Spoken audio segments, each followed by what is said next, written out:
उत्तराखंड के चमोली जिले में जोशीमठ से करीब 50 किलोमीटर दूर स्थित है नीति गांव। इस गांव में द्रोणागिरी पर्वत है। इस पर्वत का इतिहास रामायण काल से जुड़ा हुआ बताया जाता है।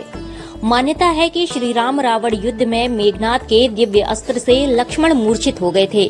तब हनुमान जी द्रोणागिरी पर्वत संजीवनी बूटी लेने आए थे। यहाँ के लोग इस पर्वत को देवता मानते हैं। हनुमान जी इस पर्वत का एक हिस्सा ले गए थे। इस कारण इस गांव के लोग हनुमान जी की पूजा नहीं करते हैं।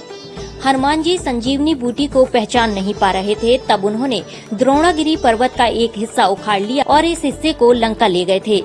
यह पर्वत बद्रीनाथ धाम से करीब 45 किलोमीटर दूर स्थित है। बद्रीनाथ धाम के पंडित बताते हैं कि आज भी द्रोणागिरी पर्वत का ऊपरी हिस्सा कटा हुआ लगता है। इस हिस्से को हम आसानी से देख सकते हैं।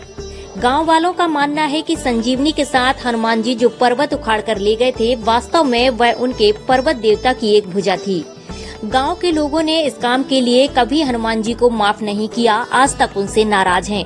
मजेदार बात तो यह भी है कि इस गांव में रामलीला खूब होती है, लेकिन उसमें से हनुमान जी का पूरा प्रसंग ही गायब कर दिया जाता है। न गांव में हनुमान जी का कोई झंडा लगता है, न तस्वीर और न ही पूजा की जाती है। द्रोणागिरी पर्वत की ऊंचाई 7066 मीटर है। यहाँ शीतकाल में भारी बर्फबारी होती है। इस वजह से गांव के लोग यहाँ से दूसरी जगह रहने के लिए चले जाते हैं। गर्मी के समय जब यहाँ का मौसम रहने योग्य हो जाता है तो गांव के लोग यहाँ वापस रहने के लिए आ जाते हैं। उत्तराखंड के चमोली जिले में जोशीमठ से मलारी की तरफ लगभग 50 किलोमीटर आगे बढ़ने पर जुम्मा नाम की जगह आती है। यहीं से द्रोणागिरी गांव के लिए पैदल मार्ग शुरू होता है। यहाँ धौली गंगा नदी पर बने पुल की दूसरी तरफ सीधे खड़े पहाड़ों की जो श्रृंखला दिखाई देती है, उसे पार करने के बाद द्रोणागिरी पर्वत पहुँच सकते हैं। सकरी पहाड़ी और पगडंडियों वाला तकरीबन 10 किलोमीटर तक का यह पैदल रास्ता बहुत कठिन होता है। ट्रैकिंग पसंद करने वाले काफी लोग यहाँ पहुँचते हैं। हर साल जून में गांव के लोग द्रोणागिरी पर्वत की विशेष पूजा करते हैं।